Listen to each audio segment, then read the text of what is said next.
La Bible en un an, le 27 juillet, le livre d'Ésaïe, chapitre 63, verset 1 au chapitre 65, verset 25, le livre des psaumes, chapitre 21, verset 1 à 14, le livre des proverbes, chapitre 19, versets 25 et 26, les actes des apôtres, chapitre 18, verset 24 au chapitre 19, verset 10. Le livre d'Ésaïe, chapitre 63. Qui est celui-ci? Il arrive de Don, de Botsra, en habit rouge. Qui est celui-ci? Éclatant dans sa tenue, il s'avance avec toute sa force. C'est moi qui parle avec justice, qui ai le pouvoir de sauver. Pourquoi tes habits sont-ils rouges? Tes vêtements pareils à ceux de l'homme qui écrase le raisin dans une cuve? J'ai été seul à travailler au pressoir, sans personne d'aucun peuple avec moi. Je les ai piétinés dans ma colère, je les ai écrasés dans ma fureur.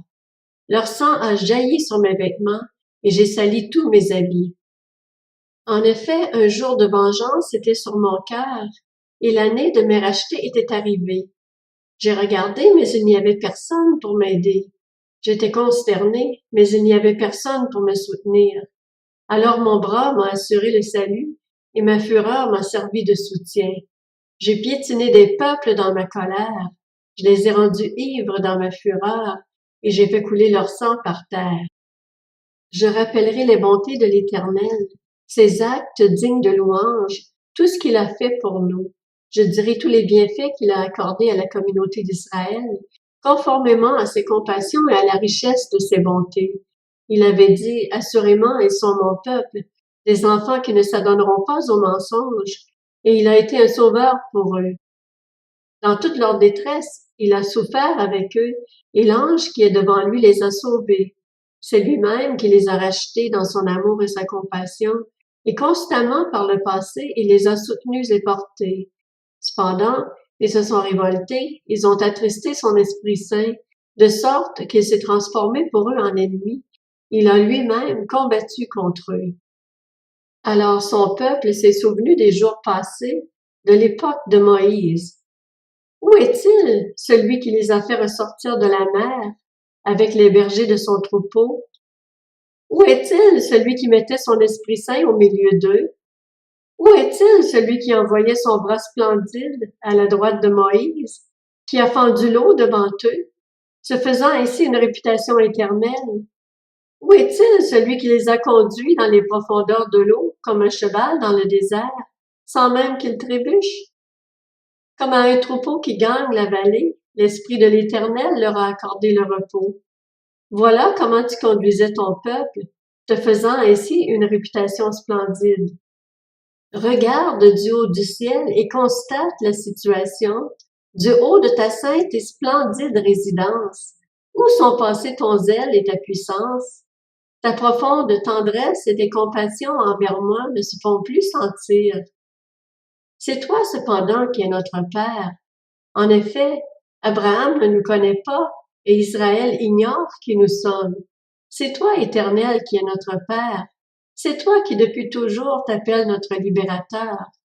Éternel, pourquoi nous fais-tu errer loin de tes voies? Pourquoi endurcis-tu notre cœur pour qu'il ne te craigne pas? Reviens à cause de tes serviteurs, à cause des tribus qui t'appartiennent. Ton peuple saint n'a été que peu de temps en possession du pays, et nos adversaires ont piétiné ton sanctuaire. Nous sommes depuis longtemps comme un peuple sur lequel tu n'exerces pas ta souveraineté et qui n'est pas appelé de ton nom. Si seulement tu déchirais le ciel et descendais, les montagnes s'effondreraient devant toi. Le livre d'Ésaïe, chapitre 64. Tu serais pareil au feu qui allume des brindilles ou fait bouillir l'eau. Tes adversaires connaîtraient ton nom et les nations trembleraient devant toi. Lorsque tu as fait des prodiges que nous n'attendions pas, tu es descendu et les montagnes se sont effondrées devant toi. Jamais on n'a appris ni entendu dire pareille chose. Jamais aucun œil n'a vu un autre Dieu que toi agir de cette manière pour ceux qui comptent sur lui. Tu vas à la rencontre de celui qui pratique avec joie la justice, de ceux qui se souviennent de toi, en marchant dans tes voies. Cependant, tu as été irrité parce que nous avons péché. Pourtant, c'est en les suivant toujours que nous pouvons être sauvés. Nous sommes tous devenus comme des objets impurs, et toute notre justice est pareille à un habit taché de sang. Nous sommes tous aussi fanés qu'une feuille, et nos fautes nous emportent comme le vent. Il n'y a personne qui fasse appel à ton nom, qui se réveille pour s'attacher à toi. C'est que tu t'es caché à nous, et tu nous laisses nous liquéfier par l'intermédiaire de nos propres fautes. Cependant, Éternel, c'est toi qui es notre Père. Nous sommes l'argile, tu es notre potier, nous sommes tous l'œuvre de tes mains. Ne t'irrite pas à l'excès, Éternel, et ne te souviens pas indéfiniment de notre faute. Regarde donc, nous sommes tous ton peuple. Pourtant, tes villes saintes se sont transformées en désert. Sion est un désert, Jérusalem un endroit dévasté. Notre saint et splendide temple, où nos ancêtres célébraient tes louanges, est devenu la proie des flammes. Tout ce que nous avions de précieux est en ruine. Devant tout cela, Éternel, te retiendras-tu d'intervenir? Vas-tu garder le silence et nous humilier à l'excès? Le livre d'Ésaïe, chapitre 65. Je me suis laissé consulter par ceux qui ne me demandaient rien. Je me suis laissé trouver par ceux qui ne me cherchaient pas. J'ai dit, me voici, à une nation qui ne faisait pas appel à mon nom. À longueur de journée, j'ai tendu mes mains vers un peuple rebelle qui marche sur une mauvaise voie en suivant ses propres pensées. C'est un peuple qui ne cesse de m'irriter en face, en offrant des sacrifices dans les jardins et faisant brûler de l'encens sur les briques. Il habite dans les tombeaux et passe la nuit dans des endroits bien gardés. Il mange de la viande de porc et remplit ses pas d'aliments impurs. Il prétend, reste à l'écart, ne t'approche pas de moi, car je suis trop saint pour toi. Une telle attitude fait monter dans mes narines une fumée, un feu qui brûle toujours. Tout cela reste écrit devant moi. Je ne garderai pas le silence, mais je réglerai mes comptes, oui, je réglerai mes comptes avec eux. Je vous ferai payer vos fautes, ainsi que celles de vos ancêtres, dit l'Éternel, parce qu'ils ont fait brûler de l'encens sur les montagnes et m'ont insulté sur les collines. Je calculerai le salaire de leurs actions passées et le leur paierai. Voici ce que dit l'Éternel. Quand on trouve du jus dans une grappe, on dit « Ne la détruis pas, car elle contient une bénédiction ». J'agirai de la même manière à cause de mes serviteurs. Je ne détruirai pas tout. Je ferai sortir de Jacob une descendance, et de Juda celui qui prendra possession de mes montagnes. Ceux que je choisis en prendront possession, mes serviteurs y habiteront. Pour mon peuple, pour ceux qui m'auront recherché, le Saron servira de domaine au petit bétail, et la vallée d'Accor de lieu de repos au gros bétail. Quant à vous qui abandonnez l'Éternel, qui oubliez ma montagne sainte, qui dressez une table pour le Dieu de la chance, et remplissez une coupe pour le Dieu du destin, je vous destine à l'épée, et vous devrez tous vous agenouiller pour être égorgés. En effet, j'ai appelé, et vous n'avez pas répondu. J'ai parlé, et vous n'avez pas écouté. Au contraire, vous avez fait ce qui est mal à mes yeux, et vous avez choisi ce qui ne me plaît pas. C'est pourquoi voici ce que dit le Seigneur l'Éternel. Mes serviteurs mangeront, tandis que vous aurez faim. Ils boiront, tandis que vous aurez soif. Ils seront dans la joie, tandis que vous connaîtrez la honte. Ils chanteront de bonheur, tandis que vous crierez de douleur, et vous lamenterez l'esprit brisé. Vous laisserez votre nom comme une formule de malédiction à ceux que j'ai choisis. Ils diront que le Seigneur, l'Éternel, te fasse mourir comme eux. Quant à ses serviteurs, l'Éternel leur donnera un autre nom. Celui qui voudra être béni dans le pays voudra l'être par le Dieu de vérité, et celui qui prêtera serment dans le pays le fera au nom du Dieu de vérité. Les détresses passées seront oubliées, elles seront cachées à mes yeux. En effet, je crée un nouveau ciel et une nouvelle terre. On ne se souviendra plus des premiers événements, ils ne viendront plus à l'esprit. Réjouissez-vous plutôt, et soyez pour toujours dans l'allégresse à cause de ce que je crée, car je crée Jérusalem pour qu'elle soit une source d'allégresse et son peuple pour qu'il soit une source de joie. Je ferai de Jérusalem mon allégresse, et de mon peuple ma joie. On n'y entendra plus le bruit des pleurs, ni les cris de détresse. Il n'y aura plus de nouveau-nés qui vivent quelques jours seulement, ni de vieillard qui meurt avant d'avoir terminé tout son parcours. Celui qui mourra à 100 ans sera considéré comme jeune, et celui qui n'atteindra pas 100 ans sera considéré comme maudit. Ils reconstruiront des maisons et les habiteront, ils planteront des vignes et en mangeront le fruit. Ils ne construiront pas des maisons pour qu'un autre les habite, ils ne feront pas des plantations pour qu'un autre en mange, car la vie des membres de mon peuple sera aussi longue que celle des arbres, et ceux que j'ai choisis jouiront du fruit de leur travail.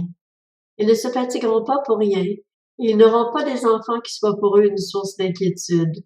En effet, ils formeront une lignée de personnes bénies de l'Éternel, et leur progéniture sera avec eux. Alors avant même qu'ils ne fassent appel à moi, je leur répondrai. Avant même qu'ils n'aient fini de parler, je les exaucerai.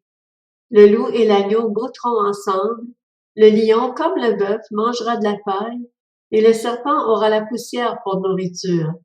On ne commettra ni mal, ni destruction sur toute ma montagne sainte, dit l'Éternel. Le livre des psaumes, chapitre 21. Au chef de chœur, psaume de David. Éternel, le roi se réjouit de ta force. Combien ton secours le remplit de joie. Tu lui as donné ce que son cœur désirait, et tu n'as pas refusé ce que ses lèvres demandaient. Oui, tu es venu à lui, chargé des bénédictions de ta grâce. Tu as mis sur sa tête une couronne d'or pur. Il te demandait la vie, tu la lui as donnée. Tu prolonges ses jours pour toujours et à perpétuité. Sa gloire est grande à cause de ton secours. Tu places sur lui éclat et splendeur. Tu fais de lui pour toujours une source de bénédiction. Tu le combles de joie par ta présence. Le roi se confie en l'Éternel.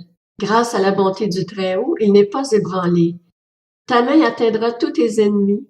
Ta main droite frappera ceux qui te détestent. Tu feras d'eux une fournaise ardente le jour où tu te montreras. L'Éternel les engloutira dans sa colère et le feu les dévorera. Tu feras disparaître leur lignée de la terre et leur descendance du milieu des hommes. Ils ont projeté du mal contre toi, ils ont formé des complots, mais ils ne pourront rien faire, car tu les mettras en fuite. Avec ton arc, tu tireras sur eux. Lève-toi, Éternel, dans toute ta force. Nous voulons chanter, célébrer ta puissance. Le livre des Proverbes, chapitre 19. Frappe le moqueur, et celui qui manque d'expérience se montrera prudent. Reprends l'homme intelligent, il comprendra alors ce qu'est la connaissance. Celui qui ruine son père et qui fait fuir sa mère est un fils qui fait honte. On rougit de lui. Actes des apôtres, chapitre 18. Un Juif originaire d'Alexandrie du nom d'Apollos était arrivé à Éphèse. C'était un homme éloquent et versé dans les Écritures. Il était instruit quant à la voie du Seigneur et, plein de ferveur, il annonçait et enseignait avec exactitude ce qui concerne Jésus, bien que ne connaissant que le baptême de Jean. Il se mit à parler avec assurance dans la synagogue. Après l'avoir écouté, Aquilas et Priscille le prirent avec eux et lui exposèrent plus exactement la voie de Dieu. Comme il voulait aller en Achaïe, les frères l'y encouragèrent et écrivirent aux disciples de lui faire bon accueil. Dès son arrivée, il se rendit, par la grâce de Dieu, très utile aux croyants. En effet, il réfutait avec force les Juifs en public et il démontrait par les Écritures que Jésus est le Messie. Actes des apôtres, chapitre 19. Pendant qu'Apollos était à Corinthe, Paul arriva à Éphèse après avoir traversé les hautes provinces de l'Asie. Il rencontra quelques disciples et leur dit « Avez-vous reçu le Saint-Esprit lorsque vous avez cru ?» Ils lui répondirent « Nous n'avons même pas entendu parler d'un Saint-Esprit. » Il demanda « Quel baptême avez-vous donc reçu ?» Ils répondirent « Le baptême de Jean. » Alors Paul dit « Jean a baptisé du baptême de repentance en disant au peuple de croire en celui qui venait après lui, c'est-à-dire en Jésus, le Messie. Sur ces paroles, ils furent baptisés au nom du Seigneur Jésus. Lorsque Paul posa les mains sur eux, le Saint-Esprit vint sur eux, et ils se mirent à parler en langue et à prophétiser. Il y avait une douzaine d'hommes en tout. Ensuite, Paul entra dans la synagogue où il parla avec assurance. Pendant 3 mois, il discuta de ce qui concerne le royaume de Dieu, et il s'efforça de persuader ceux qui l'écoutaient. Cependant, quelques-uns restaient endurcis et incrédules, et disaient du mal de la voix du Seigneur devant la foule. Alors il les quitta, prit les disciples à part et enseigna chaque jour dans l'école d'un dénommé Tyrannus. Cela dura 2 ans, si bien que tous les habitants de l'Asie, juifs et non-juifs, entendirent la parole du Seigneur.